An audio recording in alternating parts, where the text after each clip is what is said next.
Welcome, everybody. Ambassador Nikki Haley, members of the media, friends, welcome to Susan B. Anthony Pro-Life America. We are at the dawn of a moment in history. After 50 years of struggle, now we have the opportunity to save lives and serve women. This same moment demands powerful national leadership on the most fundamental right each of us has, the right to live. At a time the courts have given back our voices through elected representatives and bring our laws in line with the rest of the civilized world, many can't seem to find their voices. We at SBA are making sure voters are clear on how all presidential candidates will advocate for the lives of unborn children and their mothers or not. And that's why I'm so happy to welcome Ambassador Nikki Haley, who I know is a friend and a leader, and who has decided something very important, and that is to lead, to go toward the issue and not to run away. She is uniquely gifted in speaking to this in justice and love for woman and child, and giving them everything that they need and that they deserve. Ambassador Haley, I'll leave the rest to you, but welcome, and we really look forward to hearing what you have to say. Appreciate you. Thank you so much. Thank you.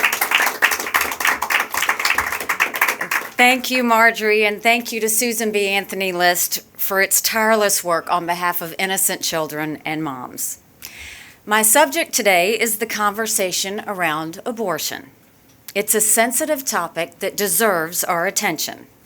It's one that too many politicians either demagogue or hide from. I won't demagogue or hide from it. I'm here to speak about it directly and openly. I won't address every single question or angle. Rather, I aim to start a constructive conversation about where we go from here in our divided country. Abortion is a deeply personal topic for both women and men. I understand why. Someone's body and someone else's life are not things to be taken lightly, and they should not be politicized. The issue should be addressed with sensitivity and respect, not judgment and hate. Most people have a story that has brought them to their views about abortion. It could be a personal experience. It could be a trauma that a family member or a friend endured. It could be a moral conviction. It could be our concerns about our daughters and their future. This is my story. I am pro-life. I am unapologetic or unhesitant about it. Not because the Republican Party tells me to be, but for very personal reasons. My husband was adopted, and I am reminded of that blessing every single day. Michael's birth parents lived in poverty. His father was an alcoholic and in and out of prison. His mother suffered a traumatic brain injury. When he was just a few years old, Michael and his siblings were taken from their home. Later, they were put into foster care. It was a rough experience for him. Thankfully, when he was 4 years old, a loving family adopted Michael and his younger sister. It changed their lives. Adoption literally saved them. Every day is a blessing because someone gave him life. Every day is a blessing because a family loved and raised him under difficult conditions. The world is better because of Michael Haley. He's an amazing father and husband. He's a combat veteran who served our country in war. He continues to help adoption and at-risk youth causes because he wants to help others who were born in his situation. I often think about what would have happened if Michael had not been so blessed, if his biological mother had chosen a different path. My husband is reason number one that I stand for life. Every day I get to spend with the love of my life reminds me that I am blessed that someone saved his life. The second reason is that Michael and I struggled to have children of our own.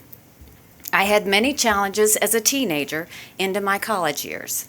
I went through numerous surgeries. When Michael and I were married, I couldn't wait to be a mom. But what happened so easily for many of my friends was not my path. We went through countless sessions of fertility treatments. Every day I wake up and see or speak to my 2 children, I feel blessed. The greatest job I will ever have is being their mom. Our eldest daughter got married just 10 days ago. I will never forget the day she was born, and then seeing her walk down the wedding aisle with her dad. I felt what countless parents feel: love, pride, overwhelming joy. I believe every life is a blessing from God. My heart hurts when someone decides not to go through with a pregnancy. My record on abortion is long and clear. As a state legislator, I voted for every pro-life bill that came before me. We made it easier for women to get ultrasounds. We required a 24-hour wait before abortions. As governor, we passed the Born Alive Infant Protection Act, protecting babies during botched abortions. I signed a law protecting unborn babies from the moment they could feel pain. We also launched initiatives that paired thousands of vulnerable first-time moms with nurses who had specialized training in maternal and child health. I kept up the fight as ambassador to the United Nations, and I'm not done yet. My goal as president will be the same as it was when I was governor and ambassador. I want to save as many lives and help as many moms as possible. The mission has become more urgent this past year. With the Supreme Court's Dobbs decision, we entered a new era. It's really a return to the way the issue was decided in our country for over 2 centuries. Until 1973, abortion was not a federal issue. Each state decided where it stood. Many had restrictive laws. Some had permissive laws. Yes, the issue was controversial, but the citizens of each state reached a consensus that reflected their values. Then, in 1973, the Supreme Court changed all that. It declared the entire nation must follow one standard, a standard not determined by the American people, but by unelected judges. And the standard was among the most liberal in the world. Overnight, 46 states saw their abortion laws completely thrown out. State-level consensus was replaced with a national mandate that much of the country found deeply offensive. Last year, the court returned the power to the American people. We are now free to forge consensus once again. In the past year, we've started to see what that looks like. Some states have passed laws protecting life. I commend them for that. Other states have doubled down on abortion. I wish that wasn't the case, but it is. Different people in different places are taking different paths. That's what the founders of our country envisioned. It's the reality of living in a democracy. But it's equally true that in a democracy, things can change tomorrow. Tomorrow can be a better day than today. And I believe we will make even more progress in the costs for life. That is the challenge we face as pro-life candidates, pro-life advocates, and to move America more toward life. I said I want to save as many babies and help as many moms as possible. That is my goal. To do that at the federal level, the next president must find national consensus. That might sound strange to many people. Under Roe, consensus was replaced by demonization. And let's be honest, most in the media prioritize demonization. They stoke division, pitting Americans against each other. No one talks about finding consensus. Everyone goes to the barricades and attacks the other side. They've turned a sensitive issue that has long divided people into a kind of gotcha bidding war. How many weeks are you for? How many exceptions are you for? And the list goes on. But these questions miss the point if the goal is about saving as many lives as possible. You don't save any lives if you can't enact your position into law. And you can't do that unless you find consensus. Reaching consensus starts with humanizing, not demonizing. Just like I have my story, I respect everyone who has their story. I don't judge someone who is pro-choice any more than I want them to judge me for being pro-life. Today, each state is finding its own consensus, as it should. Nationally, however, the task is much harder.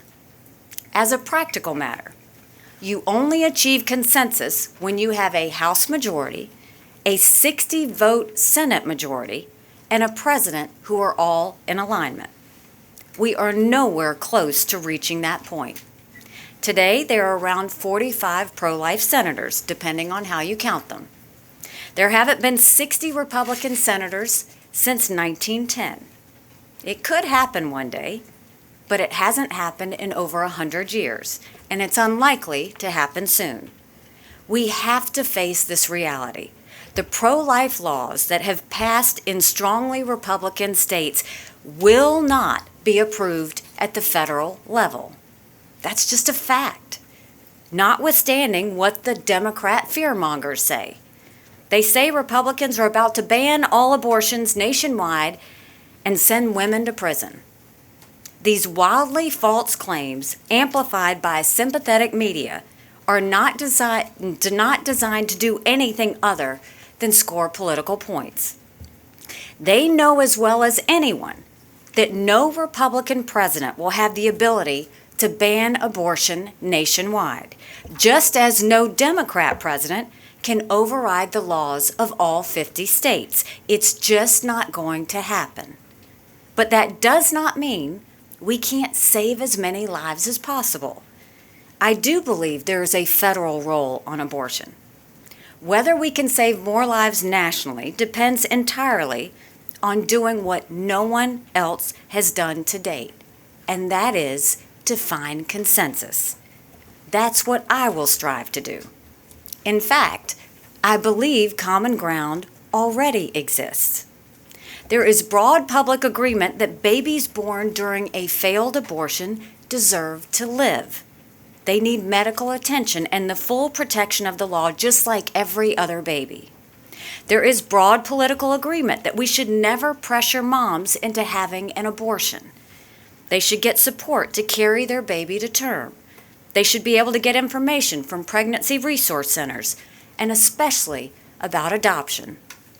We must do better when it comes to adoption, to make it easier for adoptive parents and to avoid children growing up in a government system with too little love. We can broadly agree that pro-life doctors and nurses should never be forced to violate their beliefs. The right of conscience matters just as much as the right to life. Surely, we can all agree that abortion up until the time of birth is a bridge too far. Only 7 countries on earth allow elective late-term abortions. We're talking about brutal regimes like Communist China and North Korea. We should be able to agree that contraception should be more available, not less. And we can all agree that women who get abortions should not be jailed. A few have even called for the death penalty. That's the least pro-life position I can possibly imagine. Those are just some areas where national consensus is already within reach. There are others too, and we should do the hard work to find them through heartfelt dialogue. Sadly, finding consensus is the last thing on the mind of anyone in today's political or media class. Conflict makes for good fundraising copy and scary TV ads. Consensus doesn't get a lot of ratings or clicks. Hating and judging each other has become the norm instead of respecting one's personal story.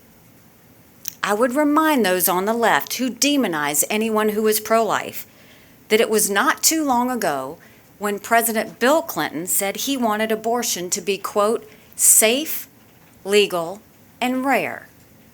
Few Democrats say rare anymore. Just the opposite. Many want legal abortion anytime, for any reason, at any stage of pregnancy in every state and town in America. Some radical activists are even lighting pregnancy resource centers on fire. These are not the voices of consensus. They are acts of division and hatred. President Biden has done nothing to discourage it. In fact, he promotes it. That's not leadership. It's more partisanship of the worst kind. Pro-life political leaders and candidates must not put up with being demonized. We should call out the extremism of the left. We don't need a president who endangers lives while dividing our country even more. We need a president who unites Americans and brings out the best in them, even on the toughest subjects. That will be my approach as president. I believe in conversation. I believe in compassion. I believe in empathy, not anger. We're not just talking about policy here. We're talking about people.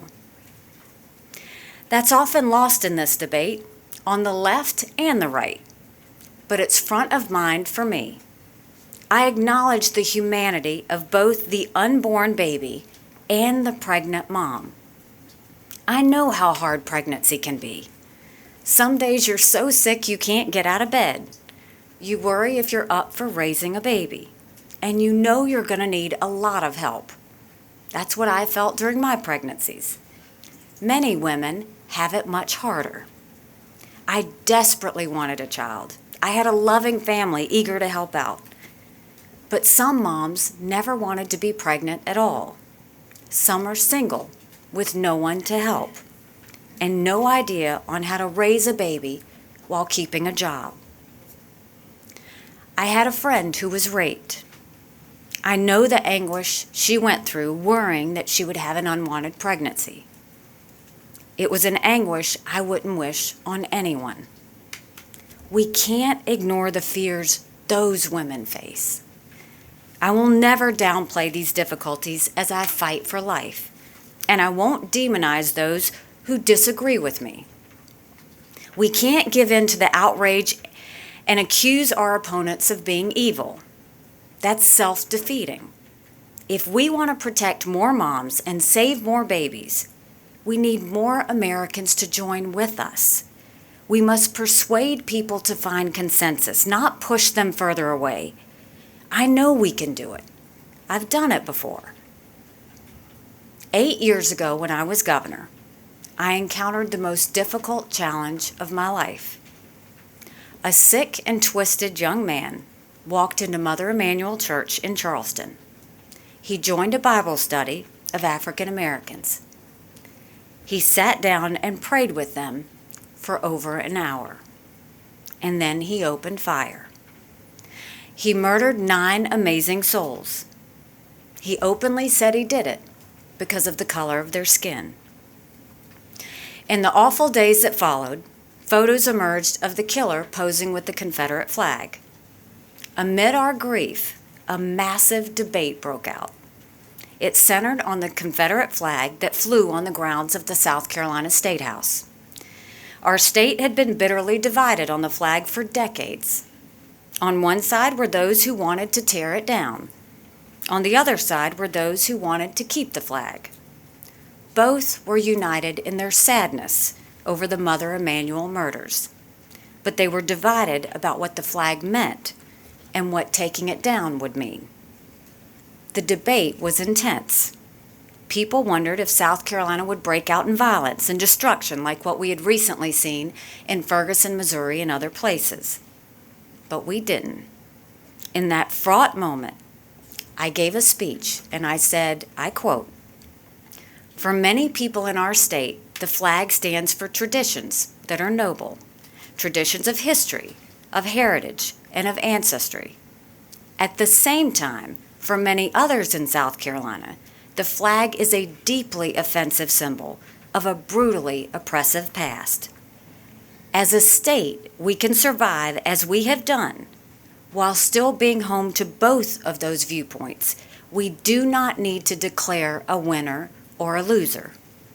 And so I said it was time to remove the Confederate flag from the State House grounds.